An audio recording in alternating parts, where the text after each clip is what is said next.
Eu peço desculpas, né? Nós tivemos que recomeçar o vídeo, que está toda bloqueando. Então nós vamos fazer novamente a leitura que nós fizemos agora neste momento. Lucas capítulo 4, versículo 1 ao 13, que diz: Jesus, cheio do Espírito Santo, voltou do Jordão e foi levado pelo Espírito ao deserto. E 40 dias foi tentado pelo diabo.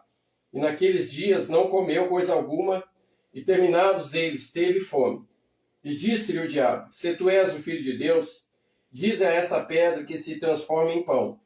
E Jesus lhe respondeu, dizendo: Escrito está que nem só de pão viverá o homem, mas de toda a palavra de Deus. E o diabo, levando-o a um alto monte, mostrou-lhe, num momento de tempo, todos os reinos do mundo. E disse-lhe o diabo: Dar-te-ei a ti todo este poder e a sua glória, porque a mim me foi entregue e deu a quem quer. Portanto, se tu me adorais, tudo será teu.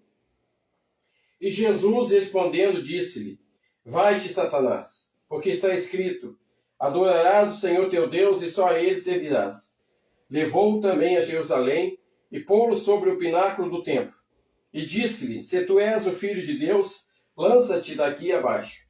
Porque está escrito: Mandará aos seus anjos acerca de ti, que te guardem, e que te sustenham nas mãos, para que nunca tropeces com o teu pé em alguma pedra. E Jesus, respondendo, disse-lhe: Dito está, não tentarás ao Senhor teu Deus. E acabando o diabo toda a tentação, ausentou-se dele por algum tempo. Então aqui nós vemos Jesus, depois de ter jejuado 40 dias e 40 noites, ter sido levado ao deserto pelo Espírito Santo, após o seu batismo nas águas. Nós vemos que, após esse período de jejum, que Jesus teve isolado no deserto, o diabo veio e tentou a Jesus usando a palavra. Mas Jesus rebateu usando a palavra, pois ele é a palavra. Então nós vemos que da mesma forma que acontece conosco, aconteceu com Jesus. Como eu sempre digo, Jesus é o nosso exemplo, ele tem que ser o nosso exemplo, né? Porque o Senhor Jesus diz para nós: Tende bom ânimo, pois eu venci o mundo, né? Então que nós possamos ter bom ânimo, porque o Senhor Jesus é conosco.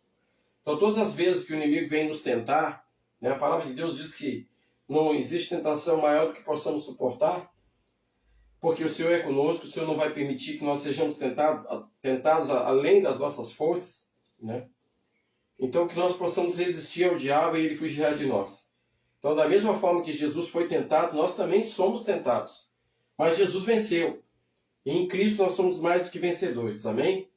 No capítulo 5, do versículo 1 ao 11 diz: E aconteceu que, apertando a multidão para ouvir a palavra de Deus, estava ele junto ao lago de Genezaré. E viu estar 2 barcos junto à praia do lago, e os pescadores, havendo descido deles, estavam lavando as redes. E entrando num dos barcos, que era de Simão, pediu-lhe que o afastasse um pouco da terra. E assentando-se, ensinava do barco a multidão. E quando acabou de falar, disse a Simão: Faze-te ao mar alto, e lançai as vossas redes para pescar. E respondendo Simão, disse-lhe: Mestre, havendo trabalhado toda a noite, nada apanhamos, mas, porque mandas, lançarei a rede. E fazendo assim, colheram uma grande quantidade de peixes, e rompiam-se-lhes a rede. E fizeram sinal aos companheiros que estavam no outro barco, para que os fossem ajudar. E foram e encheram ambos os barcos, de maneira tal que quase iam a pique. E vendo isso, Simão Pedro prostrou-se aos pés de Jesus, dizendo: Senhor, ausenta-te de mim, porque sou um homem pecador, pois que o espanto se apoderara dele e de todos que com ele estavam por causa da pesca que haviam feito. E de igual modo também de Tiago e João, filhos de Zebedeu, que eram companheiros de Simão. E disse Jesus a Simão: Não temas, de agora em diante serás pescador de homens. E levando os barcos para a terra, deixaram tudo e o seguiram. Então Jesus, de certa forma, se apresentou a Pedro, André, Tiago, através dessa pesca maravilhosa. Mas para que acontecesse pesca maravilhosa, Pedro teve que obedecer. E apesar de ter passado a noite inteira sem pescar nada, ele obedeceu ao Senhor Jesus e lançou novamente a rede, baseado no que Jesus havia falado. E por causa da obediência dele, houve a pesca milagrosa. Amém? Então, muitas vezes, Deus quer nos abençoar. Mas por nós sermos desobedientes, por nós não ouvirmos a orientação dele, nós não somos abençoados. Então, se nós queremos ser abençoados, nós devemos sermos obedientes. Porque o Senhor não quer apenas fazer um milagre na nossa vida. O Senhor quer nos usar. Da mesma forma que o Senhor usou Pedro, Tiago, João e os demais apóstolos, né, como pescadores de homens. O Senhor também quer fazer milagres, prodígios e maravilhas na nossa vida. Não porque nós mereçamos, não porque nós somos bonzinhos, porque somos dignos, mas para que o nome dele seja glorificado através da nossa vida. E para que nós venhamos a sermos usados por ele para a glória dele. Amém? Também, da mesma forma, por exemplo, foi uma pesca milagrosa. Mas desde aquele dia até hoje se fala nessa pesca. E o nome do Senhor foi glorificado. Ela atendeu a necessidade daqueles homens naquele dia, naquela época. Mas o nome do Senhor tem sido glorificado através dos séculos, por causa daquele milagre. Então, da mesma forma, Deus quer fazer na nossa vida. Deus quer fazer um milagre para mim, para você, para a nossa família, que vai nos ajudar momentaneamente. Mas com certeza será um milagre que será contado por gerações e gerações, a fim de que o nome do Senhor, aleluia, seja glorificado através da nossa vida, porque tudo é para a glória dele. Amém? Capítulo 6. Glória a Deus. Versículo 17 e 19. Não, desculpa.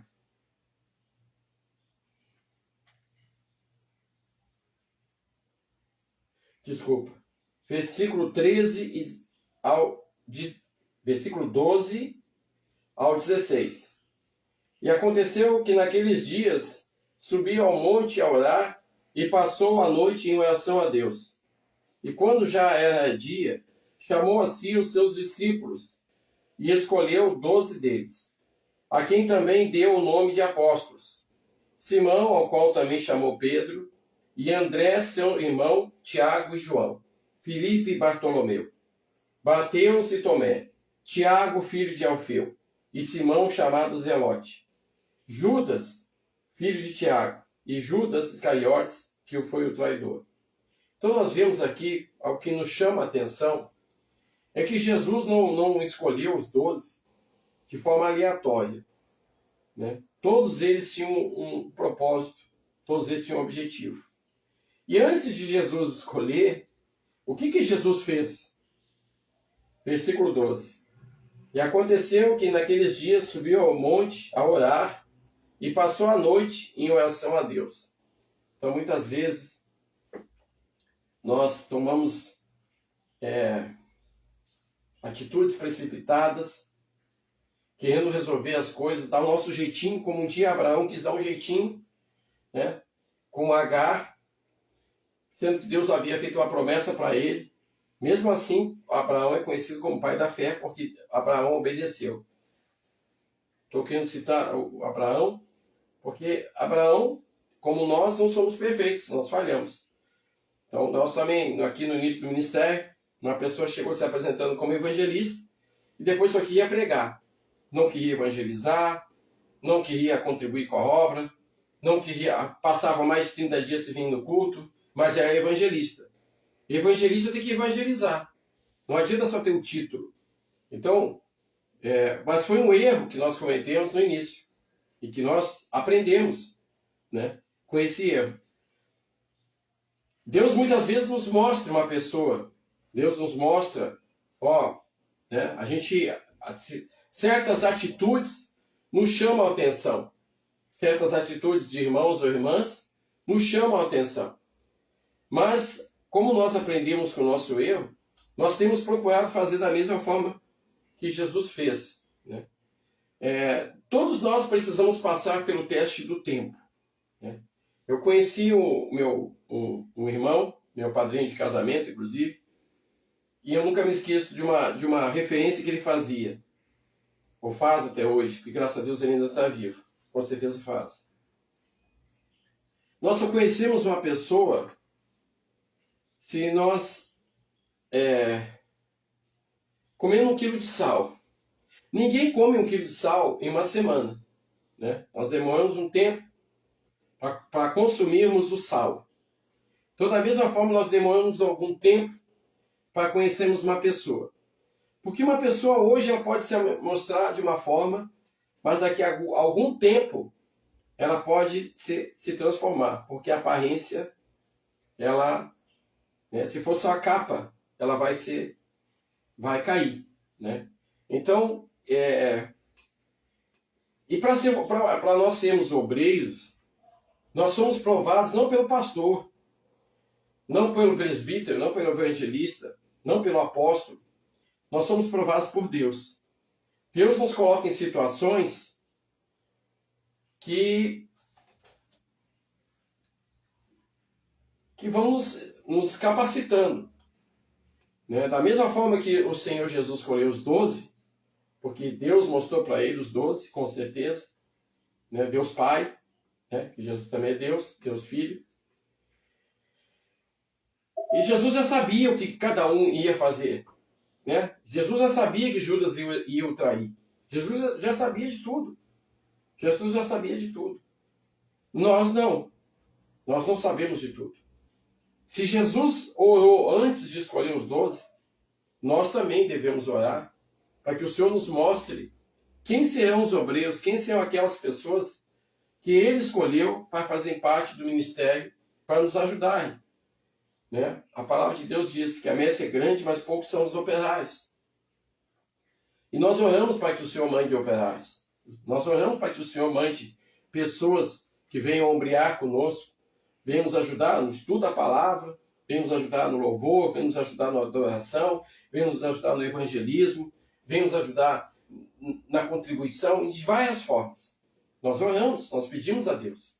Amém? E no momento certo o Senhor vai responder, porque o Senhor é conosco. Amém? Vamos continuar. Versículo 7. Desculpa, capítulo 7. Do versículo 1 ao 10. E depois de concluir todos esses discursos perante o povo, entrou em Cafarnaum, e o servo de um certo centurião, a quem este muito estimava, estava doente e moribundo. E quando ouviu falar de Jesus, enviou-lhe uns anciãos dos judeus, rogando-lhe que viesse curar o seu servo.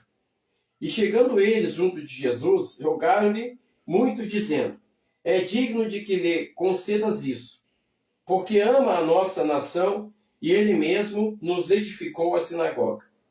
E foi Jesus com eles, mas quando já estava perto da casa, enviou-lhe o centurião uns amigos, dizendo-lhe: Senhor, não te incomodes, porque não sou digno de que entres debaixo do meu telhado.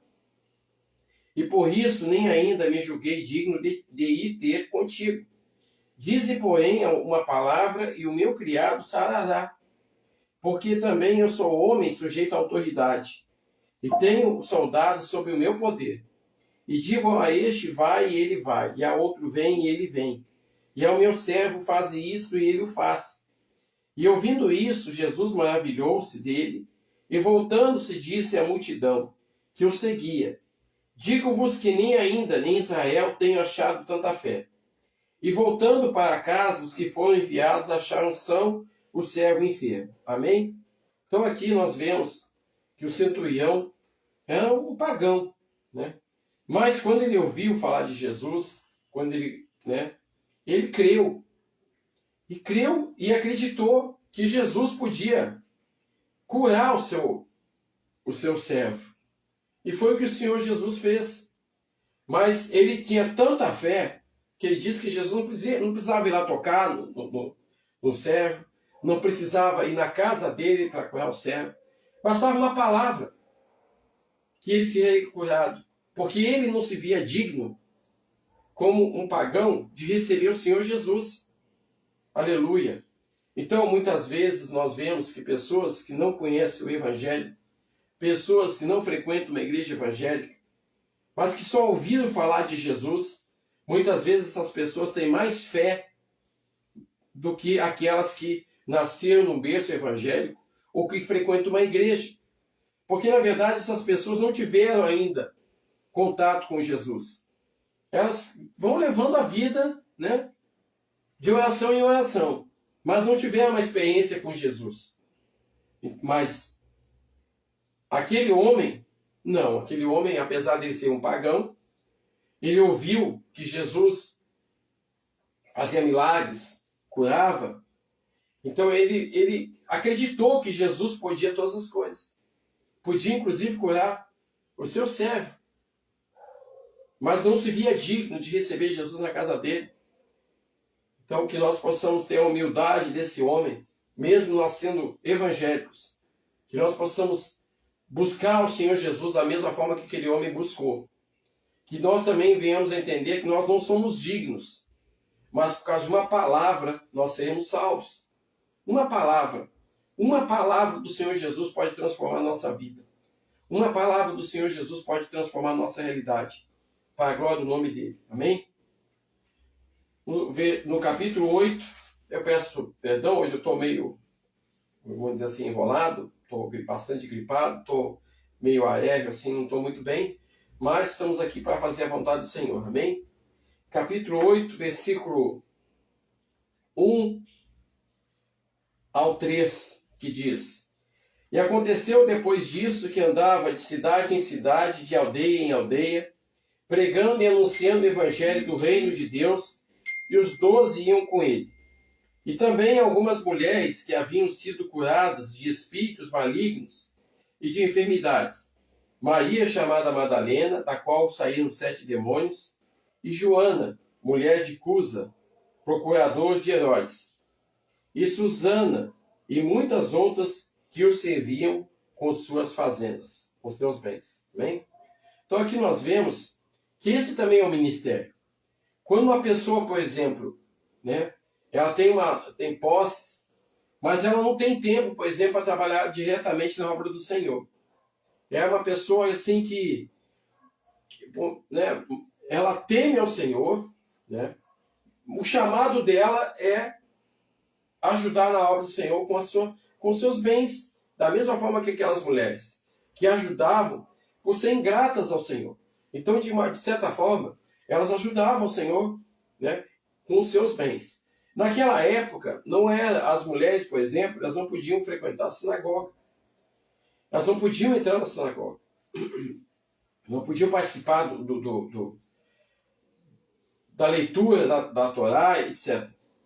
Não podiam, né? Mas essas mulheres, elas seguiam a Jesus.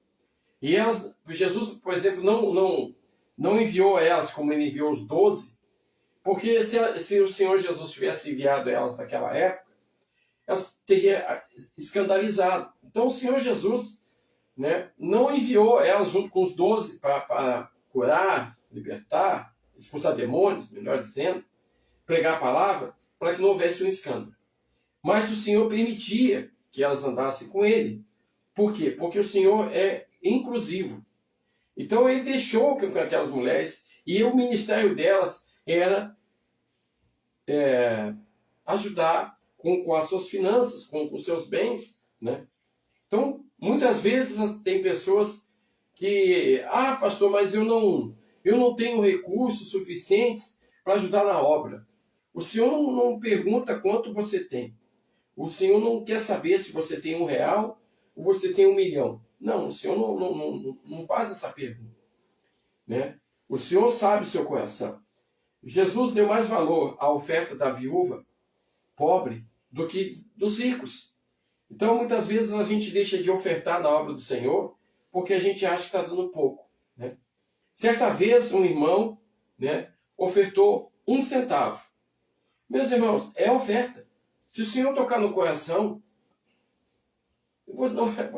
nós temos que entender o seguinte: nós não estamos ofertando para o pastor, nós estamos ofertando ao Senhor. Nós não estamos semeando com o pastor. Amém? Como eu falei aqui anteriormente, quem vai nos mostrar aquelas pessoas que serão os obreiros, não é o pastor que vai escolher, não, porque esse irmão contribui mais, porque esse irmão se veste melhor, Não, porque esse irmão vem todos... só tem que vir em todos os cultos, porque uma pessoa que quer ser obreira, se não participa de um culto, como é que ela quer ser obreira? Tem como, né? Aí não dá, né? Aí também não, né? Bom, enfim. Então, assim, mas uma pessoa que... É o Senhor que conhece o nosso coração. Então, nós nos enganamos quando nós achamos que eu dar muito vai chamar a atenção de Deus. Não, o que chama a atenção de Deus não é a quantia, é a forma que eu estou dando. Estou dando por amor, estou dando para ajudar, ou estou contribuindo para aparecer. É isso que nós devemos entender. Amém? Agora também existe a outra forma, né? Não, eu vou dar 1 centavo porque eu sou contra o dízimo, sou contra a oferta, então eu vou fazer prova, vou provar o pastor para ver como é que ele vai reagir, né? Então, nós temos que ter esse certo cuidado também. Deus conhece o nosso coração, Deus conhece o nosso pensamento, mas existem várias formas de nós trabalharmos na obra do Senhor, seja evangelizando, seja louvando, seja pregando a palavra, seja distribuindo um folheto na rua, seja ajudando na limpeza da igreja, seja contribuindo, amém? Então, que nós possamos sempre estarmos envolvidos com a obra do Senhor. De alguma forma, nós devemos estarmos envolvidos com a obra do Senhor, amém? E para terminarmos por hoje, nós vamos para o capítulo 9, do versículo 23 ao 27. E dizia a todos: se alguém quer vir após mim, negue-se a si mesmo, e tome cada dia sua cruz, e siga-me, porque qualquer que quiser salvar a sua vida, perdê-la-á. Mas qualquer que, por amor de mim, perder a sua vida, a salvará. Por que aproveita o homem granjear o mundo todo, perdendo-se ou prejudicando-se a si mesmo? Porque qualquer que de mim e das minhas palavras se envergonhar, dele se envergonhará o Filho do Homem, quando vier na sua glória, e na do Pai e dos santos anjos. Em verdade vos digo, que dos que aqui estão, alguns há que não provarão a morte, até que veja o reino de Deus. Amém? Então vamos aqui. E dizia a todos: se alguém quer vir após mim, negue-se a si mesmo e tome a cada dia sua cruz e siga-me. Então, para nós seguirmos a Jesus, nós devemos negar a nós mesmos. Devemos negar a nossa vontade. Nós devemos entregar os nossos planos, os nossos projetos, a nossa vida para o Senhor Jesus. E carregarmos a nossa cruz. O símbolo do cristianismo é a cruz, né, que nos libertou do pecado. Então, quando nós carregamos a nossa cruz, né, Jesus não nos promete uma vida de facilidade. Jesus nos promete que estará conosco, mas que nós devemos carregar a nossa cruz. Amém? E não querer que o meu irmão carregue a minha cruz e eu não carregar cruz nenhuma, né? Então, quando apresentam um evangelho de facilidade, é anátema. Não existe evangelho de facilidade. Existe o evangelho que cada um tem que carregar a sua cruz e seguir a Jesus. Amém? Porque qualquer que quiser salvar a sua vida, perdê-la-á. Mas qualquer que, por amor de mim, perder a sua vida, a salvará. Como é que o Senhor está falando dessa... Quando nós entregamos a nossa vida para o Senhor Jesus, nós estamos deixando a nossa vida nas mãos dele, para ele fazer o que ele bem entender, né?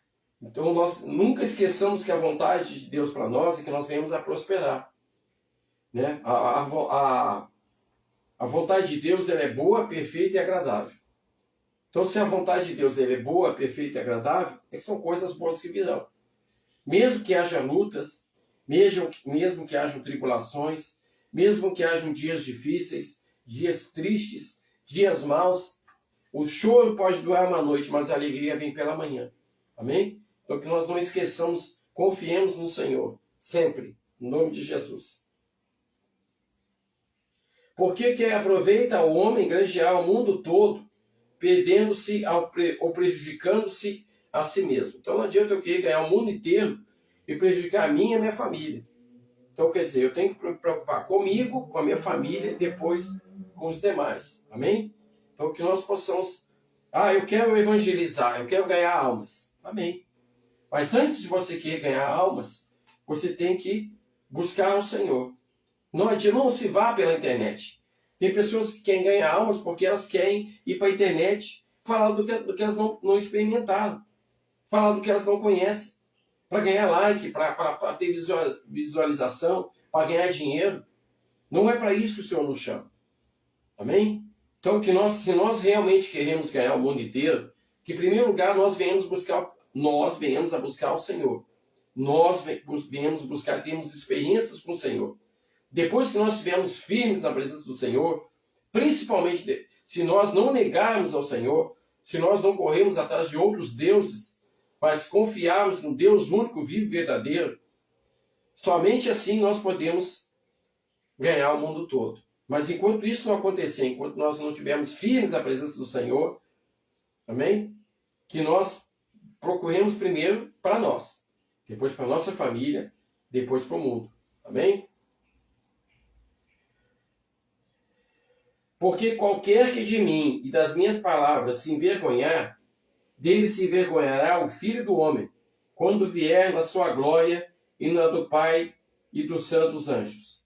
Então aqui nós vemos o quê?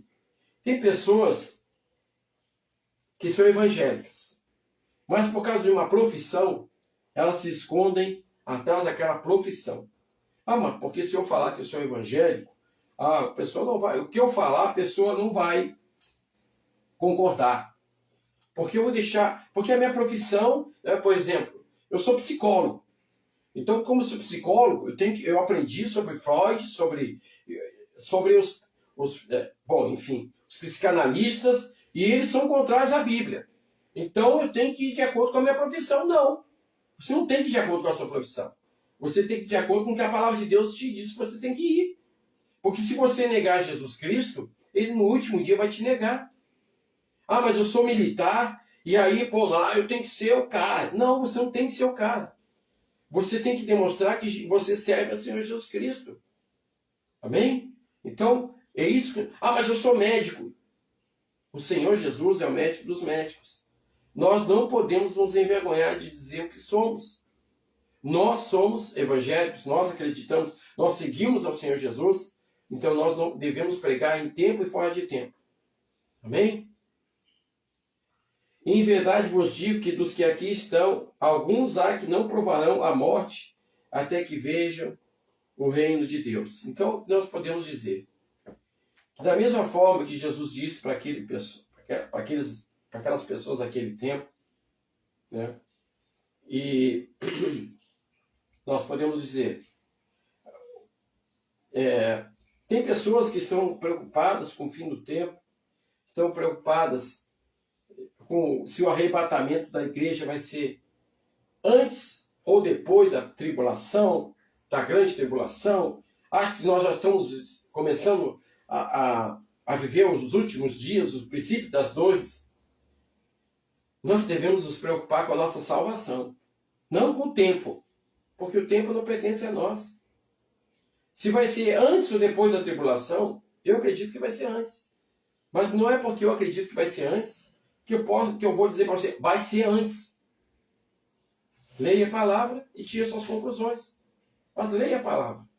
Amém? Bom, então assim, que nós não venhamos a brigar por causa disso. Porque o nosso objetivo não é dividir, é somar, é multiplicar. Amém? Então que nós possamos entender o seguinte, Jesus pode voltar para mim agora. Ou posso ser arrebatado, junto com a igreja. Isso não depende de mim ou de você. Amém? Então alguns de nós, com certeza, serão arrebatados, junto com a igreja. Outros não. Outros irão antes. Outros ficarão para a tribulação. Passarão pela tribulação. Né? Então aquele que acredita que o arrebatamento será depois da grande tribulação, né?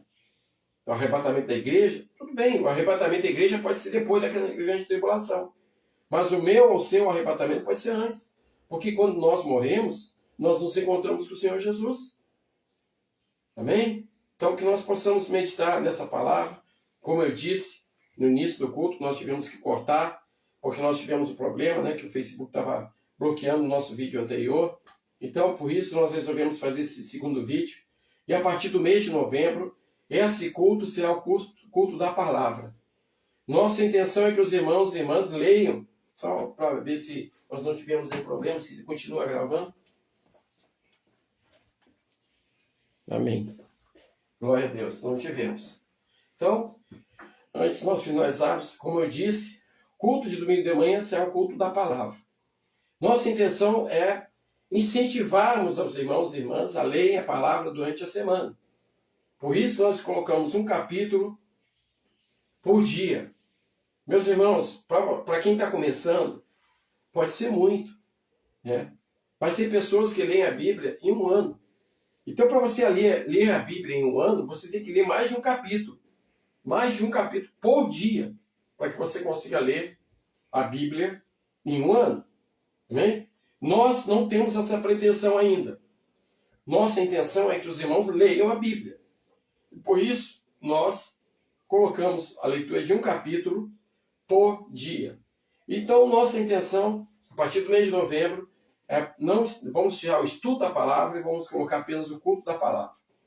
Pois, como eu já disse anteriormente, nós ainda não temos a estrutura adequada para queremos, né, ensinar, até mesmo porque precisaria de muito tempo e nós não temos esse tempo. Porque não adianta nós jogarmos pérolas aos porcos. Não adianta nós queremos ensinar algo, às vezes tem culto que os irmãos não assistem. Então nós estamos jogando pérola aos porcos.